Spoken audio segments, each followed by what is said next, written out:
সবাইকে good morning. রাতে এত পরিমাণে বৃষ্টি হয়েছে যে সকালে ঘুম থেকে ওঠার পরেই দেখতেছি বাড়ির সামনের মাঠটা এরকম সমুদ্রে পরিণত হয়ে গেছে। তো কি আর করব, বাড়ির থেকে সমুদ্রের মজা নিতেছিলাম আর রাস্তা দিয়ে দেখতেছিলাম, আর হঠাৎ করেই দেখি রাস্তার মধ্যে একটা মাছ। ভাই, মাছটা কই থেকে আসলো? প্রথমে ভাবছিলাম আমি মাছটা হয়তো মরা মাছ, তারপরে যখন একটু পা দিয়ে নড়া দিই, ভাই এ তো ছটাং পাটাং করতেছে, এ তো তাজা মাছ। মাছটাকে আমি বারবার না অনেকবার চেষ্টা করি যে একটু জলের মধ্যে দিই, মাছটা কিছুতেই জলের মধ্যে থাকতেছিল না। তো জলের মধ্যে থাকতেছিল না, আমার আর কি করার আছে, আমি ওইখান থেকে আমার রাস্তা ধরে হাঁটা দিয়ে আসার সময় দেখতেছি এদিকে মাঠ ঘাট পুকুর নদী নালা এমন ভাবে জলে ভরে গেছে, আজকে আর মনে হইতেছে না কোথাও বেরোনো যায়। মাথা দিয়ে আমি রওনা দিলাম দোকানের দিকে, যদিও আজকে আমার একটু এক জায়গায় যাওয়ার কথা আছে, জানি না যেতে পারবো কি পারবো না। এদিকের বৃষ্টিটা মাঝে মধ্যে কমতেছে মাঝে মধ্যে হইতেছে, এই কয়দিন ধরে যা বৃষ্টি পড়তেছে না, স্নান করে জামা কাপড় পরবো, সেই জামা কাপড়গুলো আর শুকনা নাই, সব জামা কাপড় ভেজা। আর এই নদীর জল, আমাদের নদীর জল এমনি দিন কত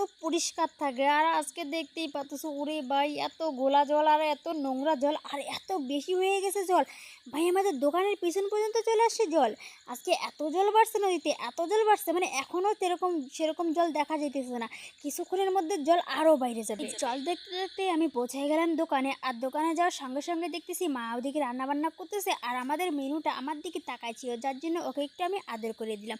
আর ভাবলাম যে একটু ঘরের পেছন থেকে ঘুরাই আসি, দেখি ঘরের পেছনের কি অবস্থা। ও ভাই, গিয়া দেখি ঘরের পেছনে যাবো কোন দিক দিয়া, ঘরের পেছনে যাওয়ার রাস্তা নাই, দেখছো জল কই থেকে কই চলে আইছে। ওই যে দেখো দূরে নদী, আর নদীর থেকে জলটা চলে আইছে এইরকম দেওয়াল ঘেঁষার জল চলে আইছে, মানে এই পাশ থেকে ওই পাশে জমজার নোংরা জল পার ভিজাইতে ইচ্ছা করতেছে না, তো আমি আর ওইদিকে আগাইলাম না।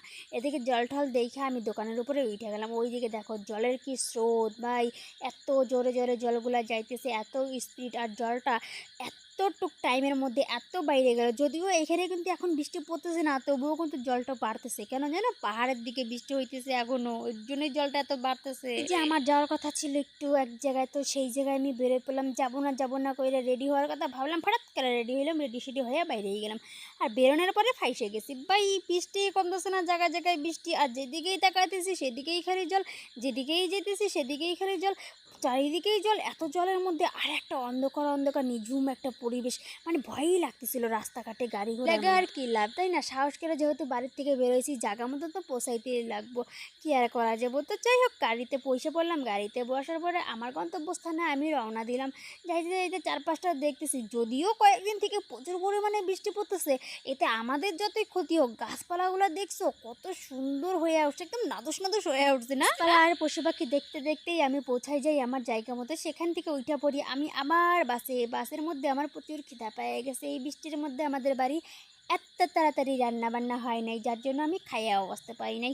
তো আমি একটু ব্যাগে করে বিস্কুট নিয়ে আসলাম, সেই বিস্কুটটা একটু জল ছল দিয়ে একটু খাইয়ে নিলাম। আর গাড়ির মধ্যেও না সবাই আমার দিকে এমন করে তাকাইছিল, মনে হয় যেন কোনোদিন কাউরে ভিডিও করতেই দেখে নাই। যদিও বাসের মধ্যে খুব একটা বেশি লোক ছিল না, আর যে কদিনও ছিল সব বেটা ছেলে আর পুরুষ ছেলে। মেয়ে ছেলে বলতে আমি আর আমার পাশের সিটে একজন বসছিল, মানে ভয়ই লাগতেছিল ভাই, বাসের মধ্যে আমার কেউ নাই। বাসের মধ্যে এমনিতেই এরকম একটা দিন, তার মধ্যে বাসের মধ্যেও কেউ নেই, মনে হয় মেয়ে মানুষ, মনে হয় আমরা দুজনই মনে হয় খালি বাড়ির থেকে বের হয়েছি। মানে কি আর কমো, হাসিও পাইতেছিল, মনে মনে দুঃখও লাগতেছিল, আবার ভয়ও লাগতেছিল। এই সেই মনের মধ্যে এই ভাবনা ওই ভাবনা, এই চিন্তা ওই চিন্তা করতে করতে কিন্তু অবশেষে কিন্তু আমি আমার জায়গা মতন পৌঁছাই যাই। ওখানে যাওয়ার পর দেখি এইখানে একটু বৃষ্টি সৃষ্টি কমই পড়তেছে, তো যাই হোক এদিকে এসে আমার ভালোই লাগতেছিল। আর রাস্তাঘাটে আজকে এত ভয় লাগতেছিল বেরোইতে, এই বেরোইতে ভয় লাগতেছে বলেও কিন্তু বাড়ির থেকে কিন্তু বেরোয় পড়ছি। আর এদিকে আমি অবশেষে আমার জায়গা মতো পৌঁছায় গেছি। পৌঁছানোর পরে আমি ভালো মতন আমার বাড়িতেও চলে গেছিলাম। ওটা আর বেশি বাড়াইলাম না, এখানেই শেষ করতেছি।